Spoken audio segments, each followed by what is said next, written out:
Your heart is racing, your chest is tight, your breath is shallow and fast, and your mind is already 3 steps ahead, spinning through everything that could go wrong. You know this feeling. You've been here before, and you've probably tried to think your way out of it, to reason with it, to tell yourself to calm down.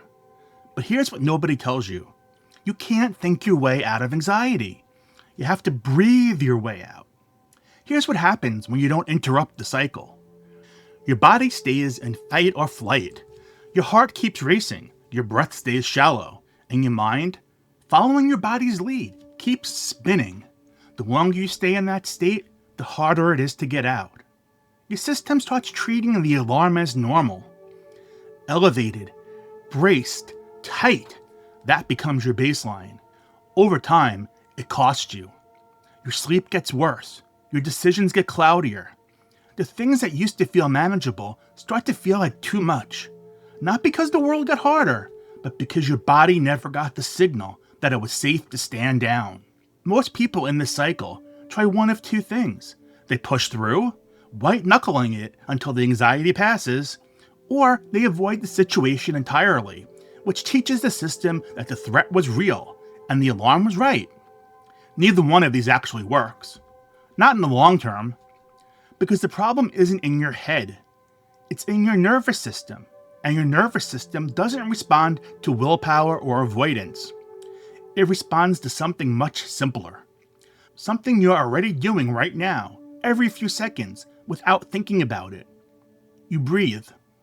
My therapist asked me once, what happens to your body when anxiety hits? I told her everything.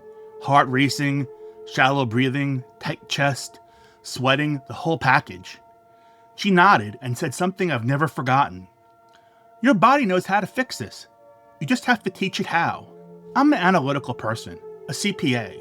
When someone tells me my body knows something my mind doesn't, my first instinct is skepticism. I admit it. But I was also at a point where what I'd been doing wasn't working well enough. So I kept listening. That conversation sent me looking. And what I found was a breathing practice that's been passed down for thousands of years, used across cultures, and now backed up by a growing body of physiological research. Not magic, physiology. I started testing it on myself the way an analytical person does. I paid attention to what actually happened in my body, and I'm telling you, it works. I've been practicing this for years now. I've taught it to others. The results are consistent enough that I want to make sure you know about it.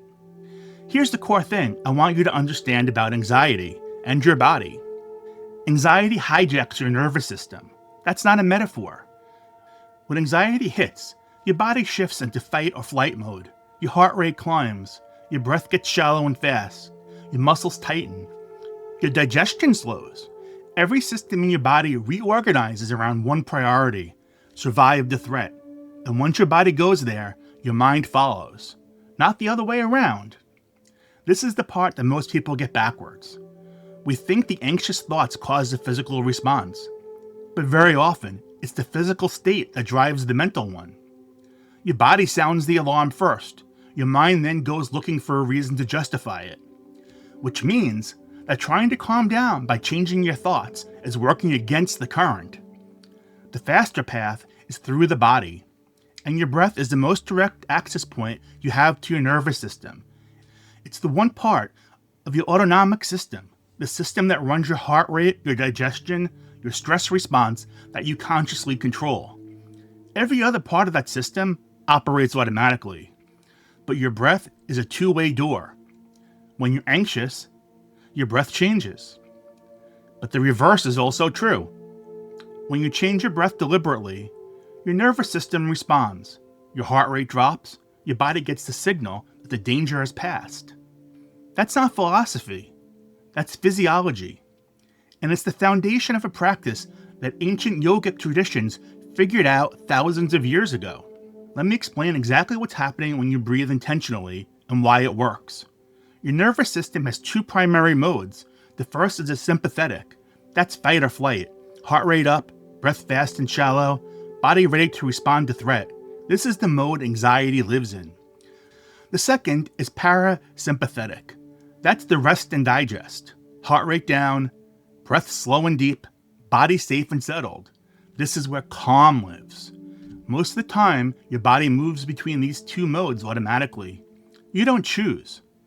Your system reads the environment and responds.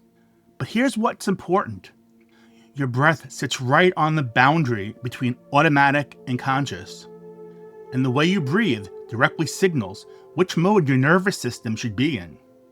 Fast, shallow breath tells your system danger is present, stay alert.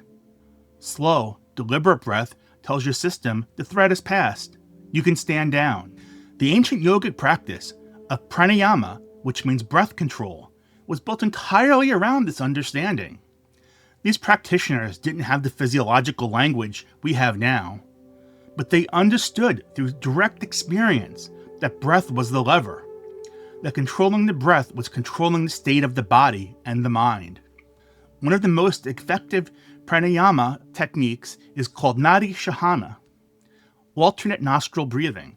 I know that sounds unusual, but the mechanism behind it is sound. When you breathe through alternate nostrils, you're activating different hemispheres of the brain and different branches of the nervous system in a rhythmic, balanced pattern. You're not just slowing your breath, you're creating a specific physiological condition that your body associates with safety and balance. The research on this is growing, and it lines up completely with what practitioners have known for thousands of years. Your body has always known how to get out of fight or flight. Pranayama is simply the instruction manual. Here's the practice, step by step. You can do it right now. Sit somewhere comfortable. You don't need a special position, just sit upright enough that your breath can move freely. Bring your right hand up, rest your index finger and middle finger on your forehead between your eyebrows. Your thumb will close your right nostril. Your ring finger will close your left. Close your right nostril with your thumb. Breathe in slowly through your left nostril. Take your time, count to 4 if that helps. Now close both nostrils, hold for a moment, 1 or 2 seconds. Release your thumb.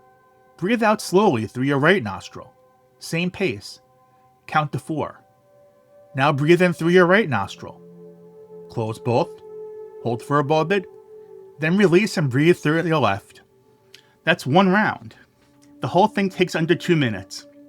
I want to be honest with you, the first time I did this, I felt a little ridiculous, just like I did now trying to demonstrate it on camera. I'm an analytical CPA, sitting there with my fingers on my nose, counting breaths. It felt strange, but I also felt the difference immediately. My heart rate dropped, my mind cleared, I went from panicked to present in about 2 minutes. That's not placebo. That's your parasympathetic nervous system doing exactly what it was designed to do. The moment you gave it the right signal. Do this once today. Just once. 4 rounds under 2 minutes, and notice what happens in your body when you finish. The first time I did this practice, the shift was immediate. Heart rate down, mind clear, panic gone, present. I started doing it every morning, then whenever anxiety crept in during the day. And within about a week, something interesting happened. My body started to recognize the pattern. The moment I brought my hand up and began the first round, my nervous system knew what was coming. It started to relax before I even finished. That's called the conditional response. Your body learned that this breathing pattern meant safety and started responding accordingly, faster and faster each time. Over weeks, my baseline shifted. I wasn't spending as much time in the elevated brace state. My system started returning to calm more quickly after anxiety hit. Recovery time shortened. To be clear, this isn't the cure. Anxiety still shows up. I'm not telling you that 4 rounds of alternate nostril breathing will make your anxiety disappear forever. What I am telling you is that now you have a tool, a direct line to your own nervous system. Something you can use in the parking lot, in the middle of the night, before the hard conversation, whenever the alarm goes off. And when your body knows it has a way out of the panic loses some of its power. Your chest loosens, your breath deepens on its own. Your thoughts slow down without you forcing them. Not because you got better at it, not because you got better at controlling your mind, but because you finally gave your body what it was asking for. Here's the question I want you to sit with today. Where in your body do you feel the anxiety first? before your mind even catches up. Notice that, please. That's where the breath needs to go. If you want to go deeper with this kind of work, check the description. I keep my current offerings there, the things that actually help you work with your mind in a real, grounded way.